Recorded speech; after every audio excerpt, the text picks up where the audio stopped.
بسم الله الرحمن الرحيم نحمده ونصلي على رسوله الكريم. He's mentioned a poem in here. He says أفد طبعك المكدود بالجد راحة. أفد طبعك المكدود طبعك المكدود بالجد راحة. Your طبع, your nature, yourself, your being, which is tired. Like you get tired, innit? Your nafs, you get tired after doing what? When you keep doing hard work. So you need to do hard work, strive. Whether it's in ilm, study, you manage your time, you read, mutala, you do i'ada, you study, look ahead, you do your research. Within school, within university, you got work, earning, hard work, halal income. This is all important stuff. But what happens after a while? When you work yourself, what happens? You become what? Maktood, tired. So you say, what? If you do that, give yourself some kind of relaxation. Tajimma. Is it tajimma or tajamma? Both verbs. What happens? You will get refreshed. You become refreshed. وَأَلِّلْهُ بِشَيْءٍ مِّنَ الْمَزْحِ. And have a bit of what? Jokes. A bit of relaxation. A bit of relax. A bit of downtime.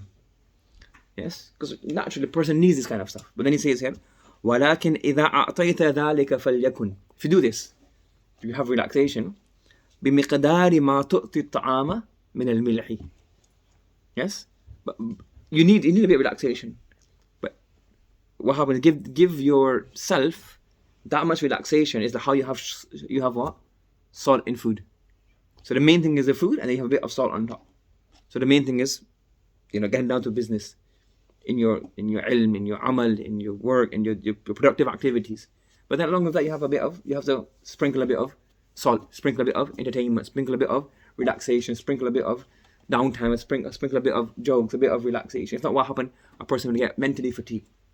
And as you mentioned before, in the hadith it mentions alaykum bishay'in min dulja. Keep forgetting hadith words. Was it dulja? And that in the olden days, before cars and trains, even what would happen? How you travel? You travel on horses. You would travel on camels. So the camel, you can't keep going. The camel needs a rest. You have to let it rest. When it's too hot, the camel can't. It'll get dehydrated. The camels won't get dehydrated. Very strong, but still, it needs a rest. Correct. So similarly, your body that you use and the nafs and how would you say here, your inner self, is like a conveyance. You have to use it to get to the destination. You can't get to Jannah without using your body, without using your nafs. But it's a conveyance. You have to work it, but you have to manage this workload. You have to give it some rest. Then when it's time to travel, you travel. When it's time to pray salah, you pray salah. When it's overburden it so much that you try to do when you go, for example, you do something and you heard a bayan, you heard a lecture, you try to do so much that you become fatigued. You have to balance it. You have to travel at certain times, take a break, travel again, take a break, like how the people to travel in the olden days. Similarly, you use your body, use your nafs, use your inner soul, your inner strength, your inner willpower. Willpower is the right good word for that. Willpower. You use it, and after it gets a bit tired, take a bit of relaxation. And what's that relaxation for? For more energy, for more enthusiasm. You have the balance.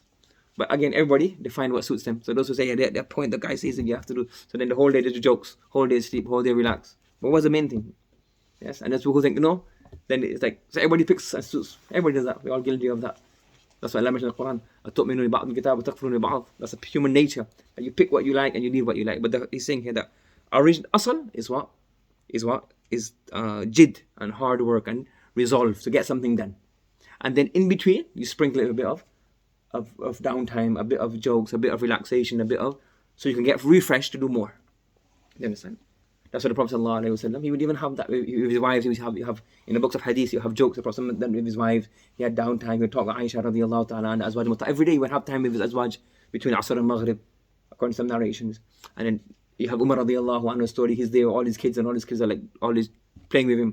And a companion comes in. He said, another person comes in and says, "What are you doing? We don't do this." He said, "No, this is." Even the Prophet ﷺ, he was kissing one of his grandchildren. So all of these things we have to balance ourselves. If you overwork yourself, you'll get a lot more done for the first day, 2 days, 3 days, 4 days, 1 month, 2 months, and you'll have a collapse. And if you balance yourself, you'll be like a turtle under here. You just get this slowly, you start making progress, and you get a lot more done on the long run. So every day might be a bit less, but then overall you get a lot done. So time management and balancing everything off. May Allah subhanahu wa ta'ala give us the ability to act upon this. Subhanallah wa bihamdi, subhanakallahumma wa bihamdika, wa nashhadu an la ilaha illa anta, wa nastaghfiruka wa natubu ilayk. Understood? Yeah.